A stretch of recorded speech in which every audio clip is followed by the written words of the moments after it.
পবিত্র বাইবেল আমাদের এমন 4টি লুকানো পাপ সম্পর্কে সতর্ক করে, যা একজন বিশ্বাসীর আত্মাকে ভেতর থেকে ক্ষয় করতে পারে। এর মধ্যে তৃতীয় পাপটি এতটাই সূক্ষ্ম কিন্তু ভয়ঙ্কর, যে কারণে স্বয়ং যীশুখ্রিস্ট বলেছেন, এটি শারীরিক কাজের আগেই আমাদের আত্মাকে মারাত্মকভাবে ক্ষতিগ্রস্ত করতে পারে। আমরা অনেকেই হয়তো অজান্তেই এর যে কোনো একটিতে ডুবে আছি। ঈশ্বর যেগুলোর উপর সতর্কবাণী দিয়েছেন তা না জেনেই।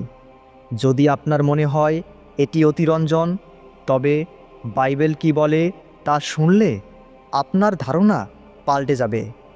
এই আলোচনা আপনার আত্মাকে বাঁচাতে পারে, কারণ বাইবেল যৌন পাপকে কখনোই হালকাভাবে দেখে না। ঈশ্বর বারবার আমাদের সতর্ক করেছেন, এই পাপগুলো শুধুমাত্র আমাদের জীবনকে কলঙ্কিত করে না, বরং আমাদের আত্মাকেও এক অদৃশ্য দাসত্বে বেঁধে ফেলে। আজ আমরা গভীরভাবে অনুসন্ধান করব এই 4টি লুকানো পাপ কি, কেন শয়তান এই পাপগুলিকে বিশ্বাসীদের বিরুদ্ধে সবচেয়ে কার্যকর অস্ত্র হিসাবে ব্যবহার করে, এবং কিভাবে যীশু খ্রিস্ট আমাদের এই গভীর গর্ত থেকে মুক্তির পথ দেখিয়েছেন। তাই বিশ্বাস করুন, যখন আমরা তৃতীয় পাপটিতে আসব, তখন আপনার মনে একটি শান্ত সতর্কতা জাগবে, কারণ এটি এমন এক অদৃশ্য যুদ্ধ যা অসংখ্য মানুষ নীরবে একা লড়ছে। এই বিষয়গুলো বোঝার আগে একটি গভীর সত্য মনে রাখতে হবে, প্রতিটি পাপ শুরু হয় হৃদয়ে। শারীরিক কাজের আগেই এর জন্ম হয় চিন্তা, দৃষ্টি এবং কল্পনার গভীরে। মথি 5 অধ্যায় তার 28 পদে যীশু পরিষ্কারভাবে বলেছেন, কিন্তু আমি তোমাদের বলছি, যে কেউ কোনো স্ত্রীলোকের দিকে কামনার চোখে তাকায়, সে তখনই মনে মনে তার সঙ্গে ব্যভিচার করল। এর অর্থ হলো, আসল যুদ্ধক্ষেত্র শরীর নয়, মন। অপবিত্রতা হলো এক আত্মিক যুদ্ধ। এটি ক্ষণস্থায়ী আনন্দের মুখোশ পরে আসে, আর শয়তান এই মুখোশ ব্যবহার করে বিশ্বাসীদেরকে তাদের পবিত্রতা, উদ্দেশ্য ও আত্মিক শক্তি থেকে বিচ্ছিন্ন করে। এবং এখানেই সেই কঠিন সত্য, যা স্বীকার করতে আমরা দ্বিধা করি। অনেকেই যে বিষয়গুলো নিয়ে সোশ্যাল মিডিয়াতে স্ক্রল করে, হালকা রসিকতা করে বা গোপনে প্রশ্রয় দেয়, সেগুলি হলো সেই বিষাক্ত বীজ, যা ধীরে ধীরে আমাদের জীবনে শৃঙ্খলের জন্ম দেয়। এই কারণেই বাইবেল এই বিষয়ে এত স্পষ্ট ও তীব্র ভাষায় কথা বলে। যদি এই বার্তাটি আপনার আত্মাকে জাগ্রত করে, তবে এখনই বাইবেলের সত্য জানুন চ্যানেলটি সাবস্ক্রাইব করুন এবং কমেন্টে দৃঢ়ভাবে লিখুন, ঈশ্বর এখনও রাজত্ব করেন।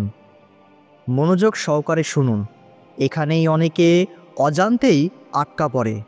বাইবেল যে প্রথম পাপ সম্পর্কে সতর্ক করে, তা হলো আপনার ঈশ্বরের সাথে সম্পর্ককে নিস্তব্ধভাবে ধ্বংস করে। প্রথম পাপটি হলো অপবিত্রতার প্রথম বীজ। এটি এমন একটি নীরব শক্তি, যা ধীরে ধীরে ঈশ্বরের সঙ্গে আপনার সম্পর্ককে দুর্বল করে। এটি হয়তো কারো চোখে পড়ে না। আপনি ভাবেন এটা তো শুধু মনে, কিন্তু ঠিক সেখানেই এর মূল। এই পাপটি আজ এতটাই সাধারণ যে লোকেরা এটিকে নিয়ে উপহাস করে, এটিকে স্বাভাবিক জ্ঞান করে, এমনকি সোশ্যাল মিডিয়াতে এটিকে উদযাপনও করে। 1 থিসলনিকীয় 4 অধ্যায় তার 3 পদে বাইবেল স্পষ্ট বলে, ঈশ্বরের ইচ্ছা এই, তোমরা পবিত্র হও, অর্থাৎ সব রকম ব্যভিচার থেকে দূরে থাকো। এখানে অপবিত্রতা শব্দটি গ্রিক শব্দ পর্নিয়া থেকে এসেছে, যার অর্থ সব ধরনের অশুচিতা। এটি শুধু শারীরিক পাপ নয়, মানসিক ও আত্মিক অপবিত্রতাও এর আওতায় আসে। কিন্তু মনে রাখবেন, এটি কেবল শুরু। দ্বিতীয় পাপটি আরও বিপজ্জনক, কারণ এটি একজন মানুষের আত্মিক পরিচয় বিকৃত করে। এটি শুরু হয় শূন্যতা পূরণ করতে গিয়ে, কিন্তু শেষে আনে আত্মিক মৃত্যু। দ্বিতীয় পাপটি আরও বিপজ্জনক, কারণ এটি একজন প্রকৃত খ্রিস্টীয় পরিচয়কে বিকৃত করে এবং আপনাকে এমন এক জীবনধারায় টেনে নিয়ে যায় যা থেকে অনুতাপ করা বা ফিরে আসা ক্রমশ কঠিন হয়ে পড়ে। এর সবচেয়ে মর্মান্তিক দিক হলো, বেশিরভাগ মানুষ এই ফাঁদে পড়ে পাপ করার ইচ্ছায় নয়, বরং হৃদয়ের গভীরে থাকা এক শূন্যতা পূরণ করার আশায়। এই পাপটি প্রথম দিকে সান্ত্বনা, মুক্তি বা সাময়িক স্বস্তির মতো মনে হয়, কিন্তু বাইবেল জোরালোভাবে সতর্ক করে যে এটি আত্মিক মৃত্যুর দিকে নিয়ে যায়। যাকব 1 অধ্যায় তার 15 পদে বলা হয়েছে, তারপর কামনা পরিপূর্ণ হলে পর পাপের জন্ম হয়, আর পাপ পরিপূর্ণ হলে পর মৃত্যুর জন্ম হয়। বন্ধুরা, যা প্রথমে নিরীহ বলে মনে হয়, কিন্তু সেটাই ধীরে ধীরে এমন এক শৃঙ্খল তৈরি করে যা আপনাকে পাপের বন্দিত্বে টেনে নিয়ে যায়। আর সেই শৃঙ্খলের শেষ প্রান্তে থাকে আত্মিক মৃত্যু। এখন আপনি তৃতীয় পাপ সম্পর্কে শুনতে চলেছেন, যা বেশিরভাগ বিশ্বাসী অসাবধানতাবশত উপেক্ষা করে এবং যার বিষয়ে যীশুখ্রিস্ট অত্যন্ত সতর্কের সাথে কথা বলেছেন। এই পাপটি কেন এত বিপজ্জনক? কারণ এটি আপনার চোখ, আপনার চিন্তা, আপনার আকাঙ্ক্ষাগুলিকে আপনার অজান্তেই ঈশ্বর থেকে দূরে সরিয়ে দেয়। এটি সেই অদৃশ্য পাপ যা হৃদয়কে ধীরে ধীরে শীতল করে তোলে, প্রার্থনার শক্তি দুর্বল করে দেয়, মনোযোগ নষ্ট করে এবং ধীর ও নীরবে আপনাকে ঈশ্বর থেকে দুর্বল করে দেয়। তৃতীয় পাপটি হল গোপন লালসা। সেই গোপন আকাঙ্ক্ষা বন্ধ দরজার আড়ালে, ব্যক্তিগত মুহূর্তে, গভীর রাতে মোবাইল স্ক্রল করার সময় এবং এমন সব চিন্তায় লুকানো থাকে যা আপনি মনে করেন কেউ জানতেই পারবে না। যীশুখ্রিস্ট এই পাপ সম্পর্কে সতর্ক করেছিলেন যখন তিনি বলেছিলেন যে কামনা বাসনা নিয়ে তাকানো হৃদয়ে ব্যভিচার করার সমান। কিন্তু কিছু বিশ্বাসী মনে করেন যে তারা এটি নিয়ন্ত্রণ করতে পারে, কিন্তু বাইবেল ভিন্ন কথা বলে। হিতোপদেশ 6 অধ্যায় তার 27 পদে বলা হয়েছে, যদি কেউ আগুন তুলি নিয়ে নিজের কোলে রাখে, তবে কি তার কাপড় পুড়ে যাবে না? বন্ধুরা, লালসা হলো এক জ্বলন্ত কয়লা এবং যখনই আপনি এর সাথে খেলা করেন, তখন আপনার আত্মিক সত্তার কিছু অংশ পুড়ে যায়, ক্ষতিগ্রস্ত হয়। এই পাপটি কেন এত মানুষকে হতবাক করে? কারণ তারা কখনো উপলব্ধি করেনি যে ঈশ্বর এটিকে বাস্তব পাপ হিসাবে গণ্য করে। এটি কাল্পনিক নয়, এটি প্রতীকী নয়, এটি সম্পূর্ণ বাস্তব এবং এর আত্মিক পরিণতিগুলিও ঠিক ততটাই বাস্তব ও বিধ্বংসী। গোপন লালসা কেন এত ধ্বংসাত্মক? কারণ এটি কেবল আপনার মনকে কলঙ্কিত করে না, এটি আপনার আত্মিক পেশিগুলিকে দুর্বল করে দেয়। এটি আপনার আত্মিক শৃঙ্খলা চুরি করে, আপনার আত্মিক শক্তি নিঃশেষ করে, ঈশ্বরের প্রতি আপনার ক্ষুধা কমিয়ে দেয় এবং আরও অন্ধকার পাপের জন্য দরজা খুলে দেয়। লালসা সর্বদা ক্ষণিকের সুখের প্রতিশ্রুতি দেয়, কিন্তু পরিবর্তে চিরস্থায়ী শৃঙ্খল নিয়ে আসে। এটি সর্বদা মুক্তির প্রতিশ্রুতি দেয়, কিন্তু পরিবর্তে গভীর অপরাধবোধ নিয়ে আসে। এটি সর্বদা পূর্ণতার প্রতিশ্রুতি দেয়, কিন্তু পরিবর্তে আত্মিক শূন্যতা নিয়ে আসে। আর শয়তান জানে যে যদি সে আপনার মনকে কলুষিত করতে পারে, তবে সে আপনার সম্পূর্ণ জীবনকে ধ্বংস করতে পারে। এই কারণেই মথি 5 অধ্যায় তার 29 পদে যিশু বলেছেন, তোমার ডান চোখ যদি তোমাকে পাপের পথে টানে, তবে তা উপড়ে দূরে ফেলে দাও। তোমার সমস্ত দেহ নরকে পড়বার চেয়ে বরং তার একটা অংশ নষ্ট হওয়া তোমার পক্ষে ভালো। বন্ধুরা, যিশু আসলে শারীরিক চোখ উপড়ে ফেলার কথা বলেননি।